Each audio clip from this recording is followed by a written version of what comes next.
Greetings to all the viewers. My full name is Abhishek Singh, representing Yarup Global, and today again we are on our show Yarup at Talks. आज का topic बहुत sensitive है. आज का topic कहीं ना कहीं हम सबसे कहीं ना कहीं क्लोजली रिलेट होता है. Fine margins. बहुत बार हम लोग छोटे छोटे मार्जिन से रह जाते हैं. आज बात करते हैं आइल्स की कि बच्चा 3 मॉड्यूल में 6 ले आता है, 6.5 ले आता है, 7 भी ले आया है, लेकिन किसी एक मॉड्यूल में 5.5 की वजह से अब उसको सारा प्रोसेस दोबारा शुरू करना पड़ता है. Go back to the step 1 again, start your preparations, book your test, and उस चक्कर में कई बार बच्चों के इनटेक निकल जाते हैं. I am very glad to have Miss Neelam with us on my show today. And Neelam is our master trainer here at Yarup Global, and we will be discussing more in detail कि वो क्या remedies हो सकती हैं, वो क्या solutions हो सकते हैं जिसको करने से बच्चा एटलीस्ट उन फाइन मार्जिन्स की वजह से ना उसका स्कोर मिस ना हो. So welcome Neelam to our show Yarup at Talks. Okay, first of all, thank you so much, sir, for having me on this esteemed platform. So I believe personally that this is the area that needs to be discussed. Yeah. Because यही एक area है जहाँ से बच्चों के मोर scores जाते हैं. Yes. कहीं ना कहीं बच्चे जो है मतलब उनके लिसनिंग में आ रहे हैं 8.5, they are getting their band score like 7 in reading, writing में भी उनके अच्छे आ रहे हैं, लेकिन कुछ एक एरियाज Yes. होते हैं जैसे स्पीकिंग करके उनके Yes. 5.5 रह जाते हैं और वो Yes. डिजायर्ड बैंड स्कोर नहीं ले पाते हैं. तो तो बस ये बहुत ही मुझे लगता है इंटरेस्टिंग टॉपिक है, इस पे बात करना चाहिए. तो बस इसी के बारे में आज हम बात करेंगे इसके ऊपर. करेक्ट ना? Very true Neelam. And on this note I would love to say that IELTS is divided into 2 parts basically, और ये 2 पार्ट्स वो हैं जो कि मैं बात कर रहा हूँ 2 सॉफ्ट मॉड्यूल्स की, listening and speaking, and 2 hard modules की, that is writing and reading. बच्चा बहुत प्रैक्टिस करता है राइटिंग और रीडिंग के ऊपर, उनका स्ट्रेस रहता है, लेकिन अनफॉर्चुनेटली देखा गया कि लिसनिंग में रह गए, या लिसनिंग स्पीकिंग राइटिंग में आ गए, रीडिंग में रह गए. और मैंने मेजॉरिटी अपने करियर में somehow I have met, we have coached thousands and thousands of students, correct ना? एंड बहुत बार हमने देखा है कि बच्चा रीडिंग में डेफिनेटली स्ट्रगल करता है, स्पेशली आइल्स एकेडमिक्स में. आज मैं जानना चाहता हूं आपसे कि क्या वो सॉल्यूशंस हैं या क्या वो स्ट्रैटेजीज हैं जिसको इंप्लीमेंट करके कम से कम बच्चा रीडिंग में डेफिनेटली अपना स्कोर लेके आ जाए. ओके, सो अगर बात करते हैं हम रीडिंग की, सबसे पहले जैसे हमारे पास वी ऑल नो कि हमारे पास 3 पैसेजेस होते हैं इसमें. Yes.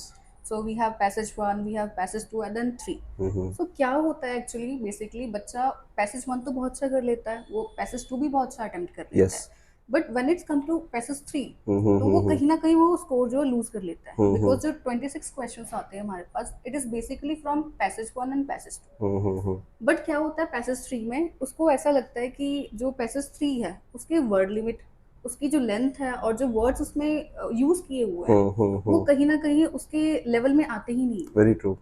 और यही कुछ रीजंस हैं, जैसे एमसीक्यू जो क्वेश्चन टाइप्स है, कहीं ना कहीं मुझे लगता है जो क्वेश्चन टाइप्स है जो पैसेज 3 में होते हैं as compared to passage 1 and passage 2, वो कहीं ना कहीं जैसे एमसीक्यूज हो गया, लिस्ट ऑफ हेडिंग्स होगी, वो बच्चे को बहुत बॉदर करते हैं. लेकिन बिलीव मी, जैसे लिस्ट ऑफ हेडिंग्स होगी आपकी, एमसीक्यूज हो गए आपके, फिलअप्स होगी जिसमें आपने स्टेटमेंट्स वगैरह मैच करनी है, वो कहीं ना कहीं अपने आप में वो स्कोर मतलब आपके इन्हांस करती हैं. अगर आप राइट स्ट्रेटजी में उसको फॉलो करो तो कहीं ना कहीं आपके स्कोर को बहुत ज्यादा इन्हांस करते हैं. तो वही चीज है कि हम राइट अप्रोच नहीं लगा रहे रीडिंग में. बेसिकली यही सेम चीज है जो कि हम लिस्टिंग में फॉलो नहीं कर रहे हैं, वही सेम चीज है जो हम स्पीकिंग में फॉलो नहीं कर रहे हैं.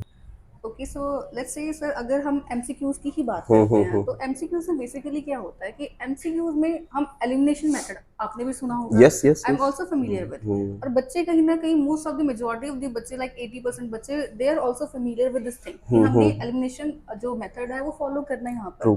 बट होता क्या है बेसिकली, एलिमिनेशन वो राइट चीज में फॉलो नहीं करते. जैसे स्किमिंग एंड स्कैनिंग है, वो कहते हैं हम एक बहुत अच्छी ट्रिक है, रीडिंग पार्ट को सॉल्व करने के लिए बहुत अच्छा माना जाता है, बट स्टिल जो हमारी अप्रोच है हम उसको राइट वे में फॉलो नहीं करते. अगर हम एमसीक्यूज की बात करते हैं, एमसीक्यूज में क्या होता है, एक क्वेश्चन जैसे आपको basically supposedly just take example of कि जो राइटर है वो राइटर जो एक गेम है, गेम का पर्टिकुलर नेम दे दिया आपको, स्ट्रिंग वाली गेम है, और उससे आपको क्या इलस्ट्रेट करना चाहता है. तो first instead of going to the words, आपने क्या करना है, पहले कॉन्टेक्स्ट को बेसिकली समझना है.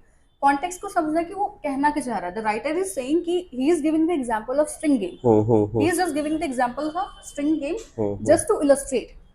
दैट मीन्स कि आपने वर्ड पे नहीं जाना, वो जस्ट वो स्ट्रिंग गेम को बता रहा है एंड वो पूछ रहा है कि उसके थ्रू वो क्या एग्जांपल देना चाहता है, उसका मेन आइडिया बिहाइंड दैट क्या है, वो एग्जांपल उसने क्यों दिया है. एंड जब हम जैसे अब चाहे आप हो चाहे स्टूडेंट्स हैं, right, they are able to find the location. Location हम सभी को मिल जाती है, ठीक है। जब लोकेशन पे हम जाते हैं तो वहाँ पर एग्जामिनर क्या करता है, अब यहाँ एग्जामिनर के यहाँ पे पार्ट बहुत ज़्यादा इंटरेस्टिंग है, मैं कहूँगी। जैसे उसने 4 आपको एग्जांपल्स दी है, वहाँ पर ऑप्शंस दी हैं आपको, राइट। अब वो ऑप्शंस में वो क्या करता है, जो लोकेशन है वहाँ से वो पर्टिकुलर वर्ड्स उठा लेता है, राइट। सपोजिटली अगर हम लेते हैं ऑप्टिमाइज वर्ड्स उसने ले लिया, Yes. राइट। उसके बाद न्यूरो एस्थेटिक वर्ड्स उसने ले लिया, जो ऑलरेडी लोकेशन पे कहीं ना कहीं है, जो हमें स्ट्रिंग गेम की जगह पर मिला है, राइट। उसके साथ जो कॉन्टेक्स्ट वो लगाता है वो कम्प्लीटली रिडिकुलस लगाता है, जो उससे बिल्कुल मैच ही नहीं करता है, बिल्कुल उससे कॉन्ट्राडिक्ट करता है। True. तो यही सेम चीजें दो तो आप देखोगे ऑप्शंस ऐसे होते हैं जो बिल्कुल रिडिकुलस होते हैं इन मीनिंग, एंड जो बाकी दो होते हैं वहां पर आपको थोड़ी सी कह लो कि थोड़ा सा आप बॉदर हो गए उसको आंसर फाइंड आउट करने में। बट अगर आप कॉन्टेक्चुअली अगर देखा जाए तो चीजों को समझते हो कि मेन जनरल आइडिया क्या है जो क्वेश्चन पूछ रहा है, तो बेसिकली आप, मुझे लगता है कि you are going to crack it. Very well said, Neelam, on this, and thank you for shedding your light. Right, reading से आगे चलते हैं. Listening is probably a very safe module in IELTS. Listening मुझे लगता है कि शायद बहुत कम बच्चे होते हैं जो listening में स्कोर नहीं कर पाते हैं, बिकॉज अगर आप 100 या 1000 आप IELTS के स्कोर्स उठा के देख लीजिए तो आप ये पाएंगे कि उसमें से मेजॉरिटी नंबर का लिसनिंग का स्कोर आ चुका होता है, जो भी उनका डिजायर्ड स्कोर है, या more than the desired score may be. And listening is one of those modules which can give you 9 also very easily, though reading is also one of those modules. I purposefully say this thing, but reading कहीं ना कहीं एक tough section था, आपने काफी अच्छा उसको elaborate किया.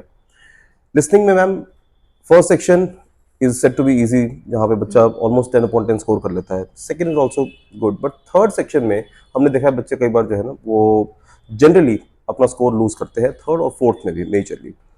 How to overcome this situation and what can be the right strategy? Okay, so irony here is that I personally believe that section 3 of listening is oftenly referred as the elephant in the room, Yeah, very true. isn't it? Yeah. Elephant in the room क्यों उसको बोलते हैं basically, क्योंकि बच्चे first कर लेते हैं, second कर लेते, लेकिन जब वो थर्ड पे आते हैं तो कहीं ना कहीं मुझे लगता है कि परसेप्शन ही है उनको, क्योंकि एमसीक्यूज कहीं ना कहीं we always tend to see the MCQs in section 2 as well, but part 3 में जो एमसीक्यूज होते हैं वो उनको टिपिकल क्यों लगते हैं, because sometimes it is also same, right. जैसे हम रीडिंग में एमसीक्यूज का एलिमिनेशन मेथड फॉलो करते हैं, वही सेम मेथड जो है हम वो लिसनिंग में भी फॉलो करते हैं, राइट। कहीं ना कहीं एलिमिनेशन मेथड वहां पर भी होता है, पर होता क्या है बेसिकली, जैसे हमने क्वेश्चन पढ़ा, हम सबने क्वेश्चन पढ़ा, बच्चे क्या करते हैं, क्वेश्चन पढ़ लिया, साथ में वो ऑप्शन भी पढ़ लेते हैं, कहीं ना कहीं वो चीजें स्टिक टू कर जाती है माइंड में, और सारी चीजें जो वो क्वेश्चंस भी पढ़ रहे हैं, जो वो अपने ऑप्शंस भी पढ़ रहे हैं, तो कहीं ना कहीं वो वर्ड्स स्टिक हो जाते हैं माइंड में, और वही जब वर्ड्स वो ऑडियो में सुनते हैं तो सारे ब्लेंडेड फॉर्म में होते हैं, and by the end of the section 3 they are not able to find their answers, यही होता है। तो देखो बेसिकली मेरे अकॉर्डिंगली जो बेस्ट तरीका है लिस्टिंग के एमसीक्यूज को मतलब करने का, इसको क्रैक डाउन करने का, दैट इज कि देखो पहले आपने क्या करना है, just go to the questions only, don't look at the options part, right. आपने क्या करना है, पहले अपने जैसे they are going to be 4 to 5 questions there, तो आपने पहले क्वेश्चंस को अंडरस्टैंड करना है कि इफ दे आर टॉकिंग कि what is the topic between Sam and Chris, on which topic they are talking about, what is the mean, you just have to understand, comprehend the question well, okay। पहले अपने options नहीं पढ़ना, आपने questions को सबको अपने पढ़ लिया, लाइक 4 to 5 अपने क्वेश्चंस वन गो में पढ़ लिए, आपने अंडरस्टैंड कर लिया क्वेश्चंस को, देन जब ऑडियो प्ले होती है we need not to focus on the module, like वो क्या करते हैं, ऑडियो चल रही है, that is something हम कहते हैं कि वो हमारे दिमाग में चलते हैं, हमने comprehend करना है उसको, राइट। बच्चे क्या करते हैं, they tend to look more at the modules, वो ऑप्शन से देखते रह जाते हैं, और क्या होता है कि इस इन बिटवीन क्या होता है, वो ऑडियो को ट्रैक करना भूल जाते हैं, एंड दे फाइंड कि ऑडियो तो बहुत आगे निकल गई है, they are on 27th, I'm still on 25, yes, ये basically majority thing, yeah, majority के बच्चों के साथ होती है। तो इसका बेस्ट तरीका अगर मैं बताऊं तो ये है कि आप एक चाहे करके देख लो, चाहे एक मॉक सेशन ही करके देख लो, कि आप पहले एक मॉड्यूल लो, लिसनिंग सेक्शन पे जाओ, अब सारे क्वेश्चंस को पहले पढ़ो, आपने एक बार कॉम्प्रिहेंड कर लिया क्वेश्चंस को, yes, देन अब ओनली ऑडियो सुनो, don't focus on the module and hide the MCQs. Exactly, and once you are done with the audio, अगर आप दोबारा उस क्वेश्चंस को देखोगे, you will able to get all the answers correct, Nearly perfect. That's ये good. चीज है basically, कि आप सबको ऑडियो बेसिकली इसमें है क्या, कॉम्प्रिहेंशन ही है, राइट। आपने मॉड्यूल को नहीं देखना, आप ऑडियो को कॉम्प्रिहेंड करो, चाहे आप थ्रू आउट आप अगर आंसर्स को टिक मार्क नहीं भी कर रहे हो, बाय द एंड भी कर रहे हो, तब भी आपके आंसर्स काफी ज्यादा सही होंगे। True, true. Very well said, Neelam, on this. Coming back to the reading part once again. Um, when you take a normal survey with the candidates, okay, what is the most difficult type of question? And I think list of heading will be outweighing everything. Correct. Guide us how to overcome the situation and what can be a best strategy. Since I understand there can be lots and lots of strategies to do this thing, because trainers, they have their own way of coaching and guiding the candidates. Students also, they have find some shortcuts. But what can be a near perfect situation where a majority of the students can get this benefit? Okay. Okay, so generally, what we come across, we see the students, they often confuse the question type list of heading Mm-hmm. with which paragraph contains the following information, Mm-hmm. isn't it? Yeah, that's You true. might have also come across this. Very true. Many times. होता क्या है Hmm. Basically कि list of heading, हमें पहली चीज तो ये है कि इसको डिफरेंशिएट हमें पता होना चाहिए कि दोनों में डिफरेंस क्या है Mm-hmm. Actually, right? Mm-hmm. List of heading is कि आपको पैराग्राफ पूरा पढ़ना है, there is going to be 5 to 7 paragraphs in one passage, Mm-hmm. And आपने पढ़ के हर एक पैराग्राफ को you have to give a title, Mm-hmm.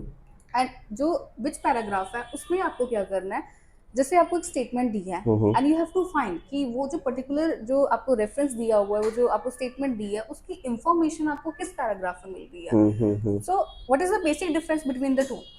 List of heading में क्या करना होता है बेसिकली, हमने from the beginning to till end Mm-hmm. हमने सारा पैराग्राफ पढ़ना होता है, Hmm. Right? Hmm. Only then we are able to give the title. Mm-hmm. Even ये बेसिकली अगर हम देखा जाए तो अगर जैसे कोई कॉन्फ्रेंस ही होती कोई है, भी चीज है, हाँ, यस, एग्जैक्टली जब हम कोई बिगनिंग से जब हम एंड तक जाते हैं तभी हम उस चीज को एक कंक्लूजन दे पाते यस, हैं, yes, right? Even in writing also, anywhere. Anywhere, right?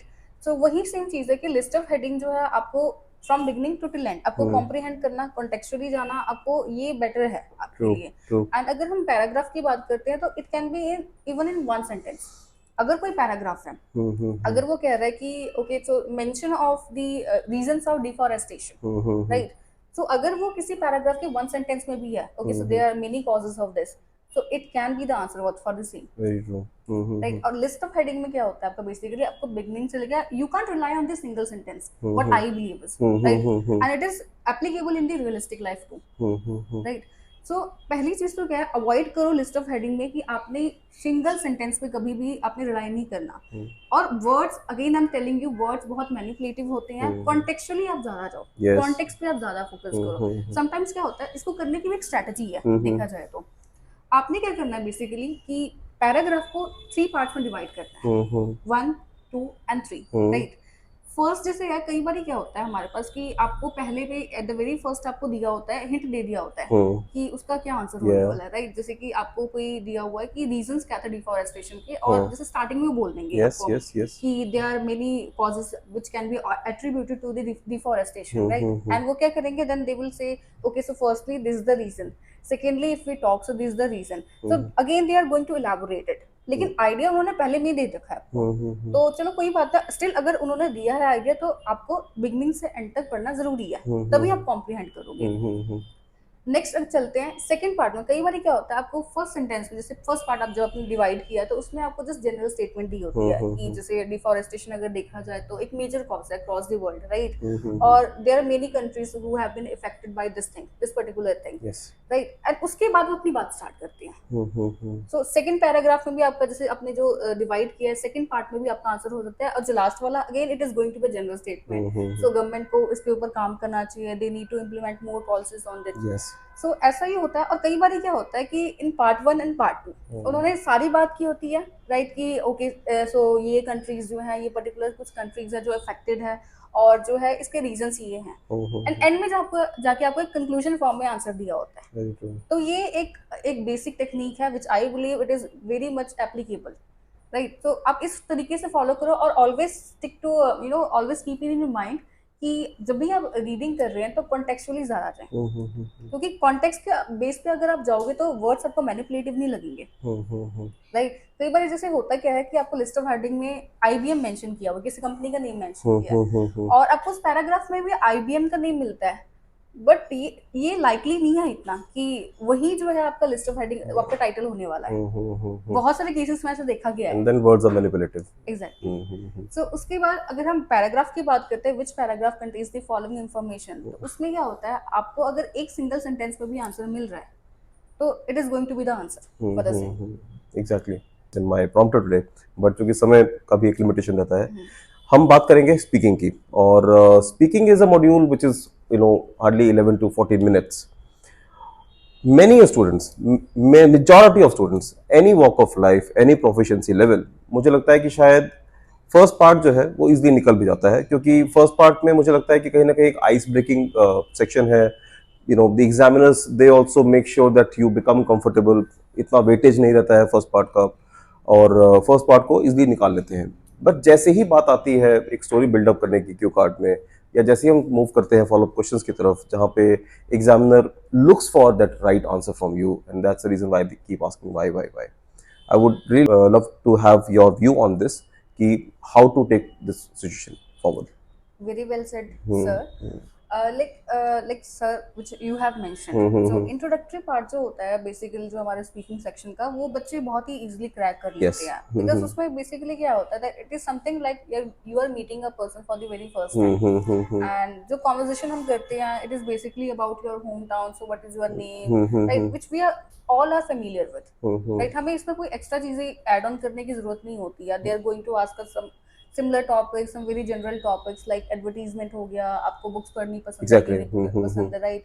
Okay, तो आप कौन से फूड प्रेफर करते हो, राइट? वो कहीं ना कहीं अपने आप में वेटेज भी नहीं है उसकी, बट वो इजी भी है, इजी टू गो है. Yes. बात करते हैं क्यू कार्ड्स की. अब क्यू कार्ड पे होता क्या है बेसिकली कि जो क्यू कार्ड है, बच्चों की फॉर्मेशन जो स्टोरी बेसिकली कुछ भी नहीं है. अब बच्चों को क्या लगता है कि जो भी उन्होंने क्वेश्चन में पूछा है तो हमें एक ट्रू फैक्ट देना है उस चीज के regarding, but it is the not the same scenario, I believe. तो उसमें क्या है बेसिकली, आपको स्टोरी टेलिंग आनी चाहिए. Yes. स्टोरी टेलिंग में भी क्या है कि आपको ऑलरेडी बुलेट पॉइंट दिए हुए हैं, सब दिया हुआ है. हाँ. सब दिए हुए हैं ऑलरेडी. आपको जस्ट एक स्टोरी फॉर्म करनी है. आपने जब स्टोरी फॉर्म कर ली, एक लिंकेज दे दो स्टोरी का, बस यही आपका क्यू कार्ड है. इससे ज्यादा मुझे नहीं लगता कुछ करने वाला है भी क्यू कार्ड में. जैसे लेट्स से अगर हम एग्जांपल लेते हैं कि उन्होंने आपको एक क्यू कार्ड दिया कि describe your childhood friend, Yeah. Right? तो उन्होंने आपको बुलेट पॉइंट्स में दिए हैं. लाइक फर्स्ट आपको यही होगा कि who that person is, second one की So how you this both is- become friends, Yeah. And third thing की what sort of things you do together, and obviously last वाला जो पार्ट होता है कि आपकी फीलिंग्स के रिलेटेड होता है, Exactly, राइट? exactly, कि exactly. Explain how you feel about him और हर. हम्म. तो हमने क्या करना होता है, बच्चे क्या करते हैं, जैसे कि आप पूछा है फर्स्ट बुलेट पॉइंट उन्होंने दिया हुआ है, वो दे आर आस्किंग कि हु दैट पर्सन इज. अब वो क्या करते हैं बेसिकली कि वो जस्ट स्टार्ट करते हैं. स्टार्ट भी बहुत एब्रप्टली करते हैं, बिल्कुल कोई जनरल स्टेटमेंट नहीं देते, कुछ नहीं देते, Thank you सिंपली वो for नेम से, giving the cue card. Exactly वो जस्ट जंप करते हैं नेम पे. नेम पे उन्होंने बता दिया, okay so let's talk about Sunita. Sunita is my best friend, and बस वो नाम बता के जंप करते हैं नेक्स्ट सिनेरियो पे कि वो फ्रेंड्स कैसे बने. So that is the thing कि आपने एक बहुत ही इंपॉर्टेंट चीज मिस कर दी है, राइट? जैसे बुलेट पॉइंट फर्स्ट था आपका कि आप उसमें इलैबोरेट कर सकते हैं कि हालांकि Exactly. सुनीता कौन है, उसका प्रोफेशन क्या है, हर स्टोरी का एक बैकग्राउंड होता है. एग्जैक्टली. देन उसकी अपीयरेंस क्या है, राइट? वो रहती कहाँ पर है, मे बी नियर रहती है, या जैसे मुझे प्रोफेशन क्या है, okay How do the families know exactly each other? हाँ हाँ बिल्कुल. ये सब चीजें अगर आप इसको भी ऐड ऑन करते हो, जैसे आपने जनरल स्टेटमेंट स्टार्ट किया है, well there are so many friends I have in my life, but here I would like to talk about something like this. अगर तभी आप स्टार्ट करते हो तो मुझे लगता है आपके 2 से 3 सेकंड तो यहीं पर आपके हो जाते किक स्टार्ट मिल जाता है वहाँ पे. एग्जैक्टली, स्टार्टिंग मिल जाती है आपकी क्यू कार्ड Exactly. को. एंड देन जब आपकी अपीयरेंस, उसकी लोकेलिटी, प्रोफेशन डिस्क्राइब करते हो तो मुझे लगता है it is Because going to take you 20 seconds. बात तो यहाँ पर्सन की ही तो हो रही थी. एग्जैक्टली चाहे वो फ्रेंड बोल लो, चाहे फेमस पर्सनालिटी कह लो आप, लेकिन यहाँ बात तो पर्सन की हो रही थी ना. एग्जैक्टली तो किसी भी टॉपिक में अगर पर्सन आएगा तो फीचर्स आपको सबके बताने ही पड़ेंगे. एग्जैक्टली. सो यस, यही होता है. जब once you are done with like कि हु दैट पर्सन इज, तो आपने क्या करना है, अब जैसे 20 से 30 सेकंड्स आपको वो कंप्लीट हो गया, देन आपने क्या करना, आप एक स्टोरी बनाती है कि how you both become friends. अब मुझे लगता है कि यहाँ पर स्टोरी बनाने के लिए बहुत सारे फैक्ट्स हैं, और ऐसे इंस्टेंस आपकी लाइफ में कहीं ना कहीं हुए होंगे जहाँ से Exactly. कि आप एक किक स्टार्ट मिल जाए आपको हाँ, राइटिंग बिल्कुल का, होता कि है. आपने कैसे उसको स्टार्ट करना है. आप कई सारी चीजें बोल सकते हो कि ओके ठीक है, I was very introvert person, ठीक है, it was the first day of my college कि मैं गई थी. देन सो वन सिनेरियो आप डिस्क्राइब करो, बिल्कुल, उसकी बिल्कुल. प्रॉपर स्टोरी बनाओ आप. जब आप जैसे आप हर एक सेक्शन को, जैसे बुलेट पॉइंट है, आप हर एक बुलेट पॉइंट को जब सफिशिएंट टाइम आप अलोकेट करते हो, तो मुझे लगता है कि आपका कभी भी क्यू कार्ड जो है टाइम से पहले कंप्लीट नहीं होगा. अब आपने बना लिया हु दैट पर्सन इज, उस पे एक प्रॉपर स्टोरी हमने बना ली है. अगर सेकंड बात करते हैं कि how you both became friends, तो उस पे आपने एक प्रॉपर स्टोरी बनाई है. ट्रू. अब जैसे आप बात करते हैं नेक्स्ट थर्ड पॉइंट की कि what sort of activities you do together. अब बच्चे कई बार क्या करते हैं, वो बस नहीं बता देते, okay so we love to do travelling, travelling हो गया, स्टडिंग हो गया, ये चीज हो गया, we love to do together, this is out.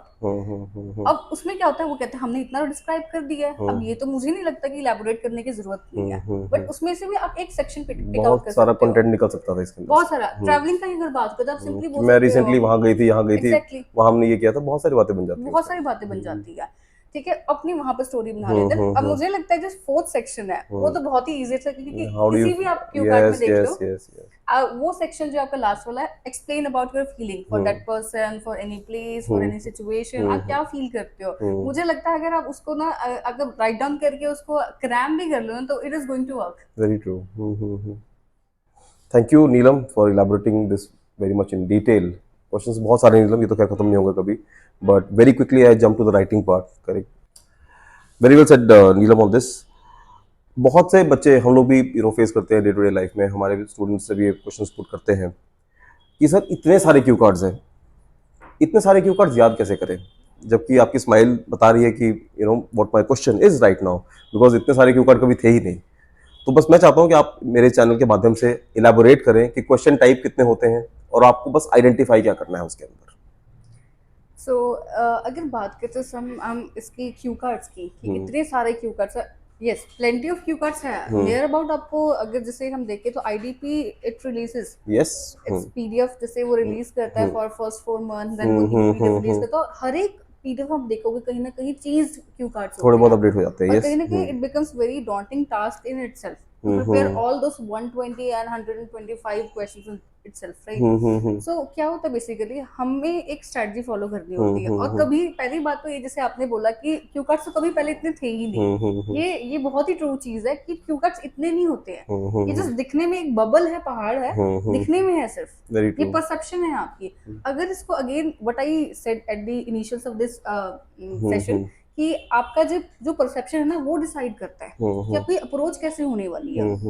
अब जैसे हम क्यू कार्ड की बात करते हैं, क्यू कार्ड बेसिकली तीन ही तरह के आपसे पूछे जाएंगे। Yes, there are three basis for the cue card, the one goes to the people based cue card, right. अगर पर्सन बेस्ड क्यू कार्ड की बात करते हैं, आप देखोगे जैसे कि आप एक काम करो, आपने पहले जितने भी क्यू कार्ड है पर्सन बेस्ड के सारे आप साइड कर लो, देन सेग्रीगेट करो आप प्लेस बेस्ड, 50% निकल जाएंगे। हाँ जी 50% वो निकल जाएंगे। देन आप सेग्रीगेट करो place based cue cards, right, वही तीन, और तीसरा होता है हमारे पास situational based cue card, right, situation आपको दी बर्थडे आ होगी, गया, एनिवर्सरी आ गया, exactly, you lost anything. Something. हाँ। सो जैसे अब पर्सन बेस्ड क्यू कार्ड पे, अब मैंने जैसे डिस्क्राइब अ चाइल्डहुड फ्रेंड, जैसे हमने अभी बात की उसके ऊपर, मैंने वो किया। अब नेक्स्ट क्यू कार्ड आ रहा है कि describe a person who is from the medical field. अब मैं इसी पर्सन को, इसी में अपनी फ्रेंड को मेडिकल प्रोफेशन से बना दूंगी, यस, बस the yes, thing is that कि मुझे ऐड करना पड़ेगा ट्रांसफॉर्म मेडिकल करना विंग चाहिए। में, हाँ, ट्रांसफॉर्म यस, करना आना चाहिए। मॉडिफाई करना आपको आना चाहिए। अगर आप 2 से 3 क्यू कार्ड कर लेते हो prepare for person based cue card, it is going to be easy for the latter once as very well. True. Same goes to the place based cue card, situational. Situational तो मैं कह रही हूँ बहुत ही इजी है, क्योंकि ऊपर सिचुएशन आपका, एक तो बुलेट पॉइंट्स दिए हैं, आप अगर स्टोरी वाइज जाओगे, ईच बुलेट पॉइंट वाइज तो आपका जाओगे, तो कवर हो स्टोरी जाएगा। बनानी बहुत ही इजी वेरी है। True. At the end what you have to do, you just have to provide a linkage between all the bullet points, जो स्टोरी आपने मेकअप की है। Very true, very well said Neelam on this. Moving on to the deadliest part of the speaking, and मुझे लगता है शायद जो सबसे बड़ा फियर है, मुझे लगता है एज एन एकेडमिशियंस हम लोग भी जो बच्चों को बताते हैं कि इस पे मोर फोकस होना चाहिए, follow up questions, the last part. And आप कभी भी अपने कैंडिडेट से, स्टूडेंट से एग्जाम दे के आते हैं, हम डेफिनेटली हमारा होता है कि एक बार से पूछे कि क्या करके आए हो, चाहे ऑनलाइन में है, चाहे फिजिकली उसने हमसे क्लासेस ली हैं, चाहे जहाँ भी बैठा हुआ है, कि क्यू कार्ड क्या आया था, किस तरह का रिस्पांस था आपका, कितने क्वेश्चंस के आप आंसर करके आए हैं, कितनी देर आपने स्ट्रेच किया था। हमेशा बच्चा आपको आंसर आके यही कहेगा कि फॉलो अप में ना उसने बहुत बार, एग्जामिनर ने ना वाई उसने बहुत बार पूछा था, how to avoid this situation, क्योंकि वाई ऑलवेज फर्स्ट अटेम्प्ट में भी कवर हो सकता है, जब आप बिकॉज बता देते हैं तो वाई कवर हो जाता है, but still the examiner is forced to ask you these questions again and again. Exactly sir. तो देखो बेसिकली सर होता क्या है इसमें, जैसे आपने बोला कि एग्जामिनर से वाई बहुत पूछता है, अब ये होता भी है, वाई वो क्यों पूछता है, क्योंकि कहीं ना कहीं उसको सेटिस्फेक्शन नहीं मिली वेरी ट्रू। जो उसने क्वेश्चन पूछा है। ऑब्वियस सी बात है, we as a child, we as a person, basically अगर हमें क्वेश्चंस के आंसर हमें सेटिस्फैक्टरी मैनर में नहीं मिल रहे हैं, then we are going to start asking why from that particular person, मुझे लगता है ऐसा। तो अब इसमें क्या है कि जैसे वाई का क्वेश्चन है, अब उसने क्वेश्चन, पहली बात तो ये आइडेंटिफाई करना क्वेश्चन को बहुत जरूरी है, क्योंकि कई उसमें जनरल बेस्ड क्वेश्चन होते हैं जो जनरली अगर हम देखा जाए एक सोसाइटी एज अ होल से के पर्सपेक्टिव से पूछे जाते हैं, राइट। कई क्वेश्चन क्या होता है जो आपके पर्सपेक्टिव से पूछा जाएगा कि Yes, what you believe on this yes, particular yes, opinion. yes, yes, yes. सो आपने जैसे एक क्वेश्चन हो गया, अब उन्होंने जैसे एक फ्रेंड के ऊपर बात की क्यू कार्ड में, तो आपका जो फॉलोअप होगा उसी से रिलेटेड होगा। True. अब क्वेश्चन क्या है वहां पर कि how the people of your country make friends.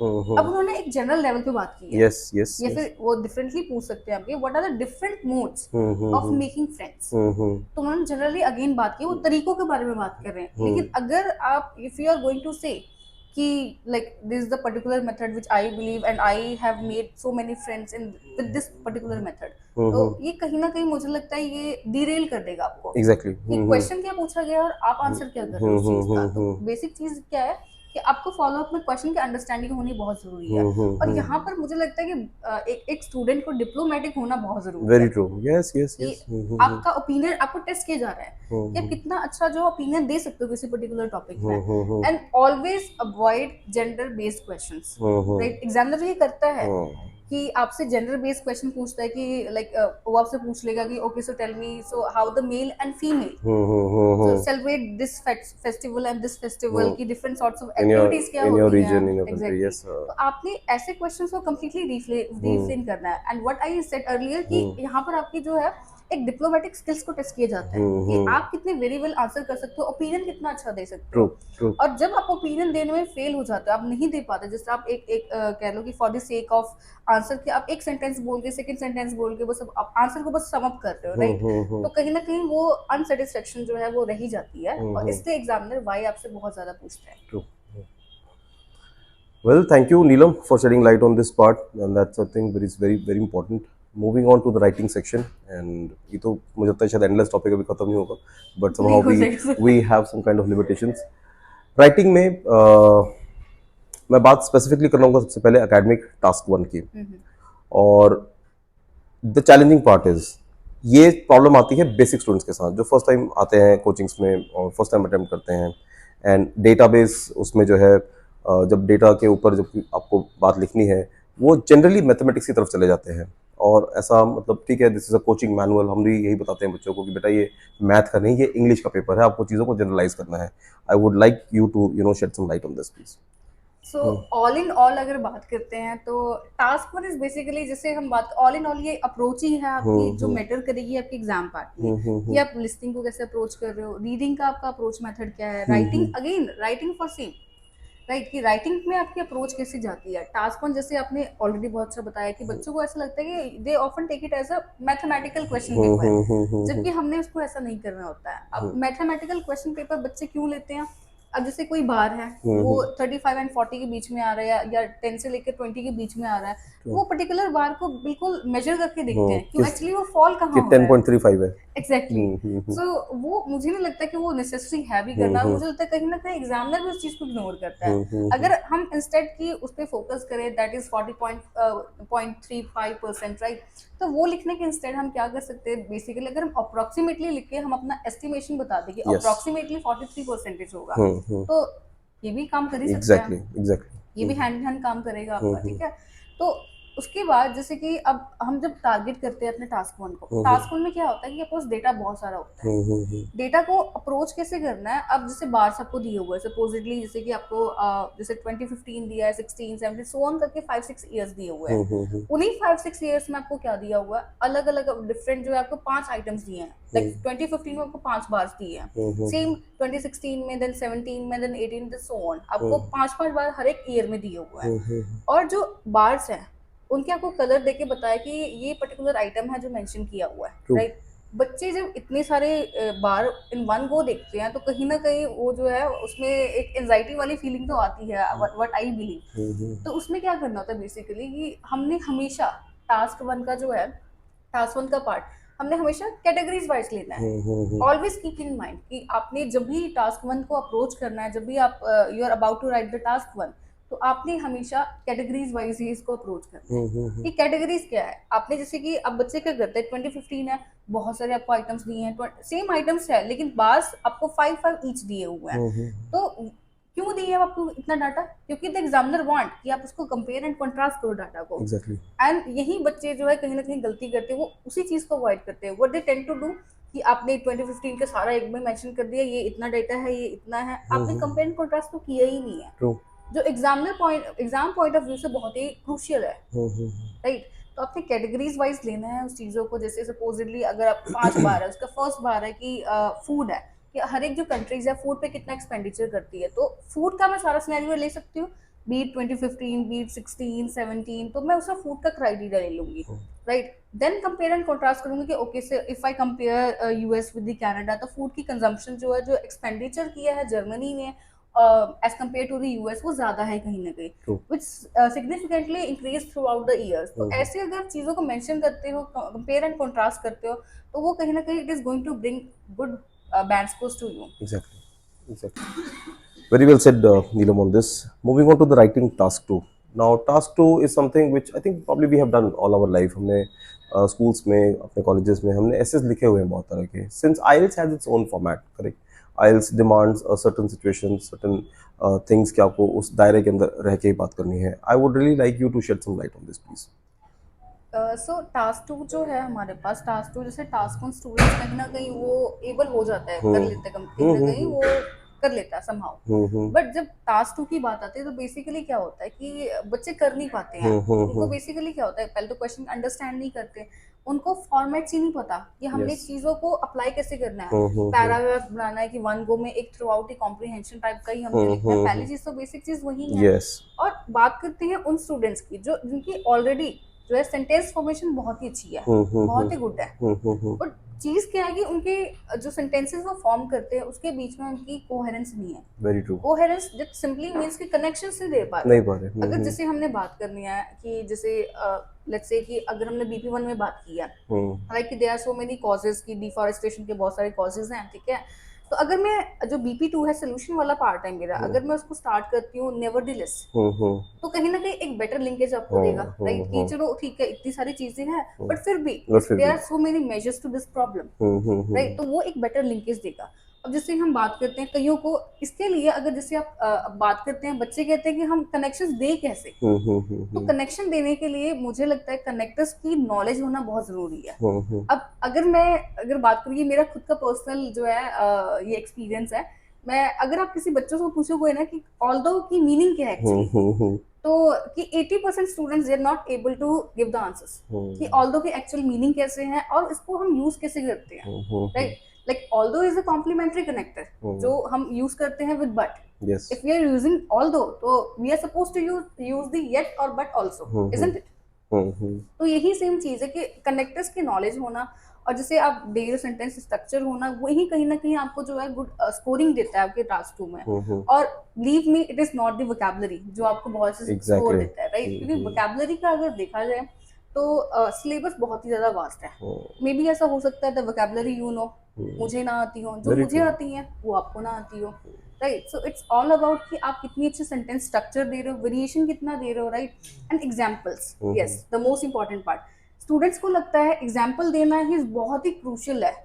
अगर हम एग्जाम्पल, कोई भी एग्जाम्पल दे लो, जैसे वो कोई पॉइंट दे रहे हैं, देन दे आर सेइंग कि there has been so many surveys, a survey has been conducted by the Hindu, the Times, right? उन्होंने कहा है कि 80%, मे बी वो ट्रू हो चाहे ना हो, अगेन वो देते हैं इस टाइप के एग्जांपल्स, वो देते हैं, राइट? कि जीके का पेपर नहीं है, पेपर इंग्लिश का है। ये इंग्लिश का पेपर, और ये अगर आप ऐसे रिडिकुलस एग्जांपल्स देते हो तो वो आपको बैंड स्कोर नहीं देता।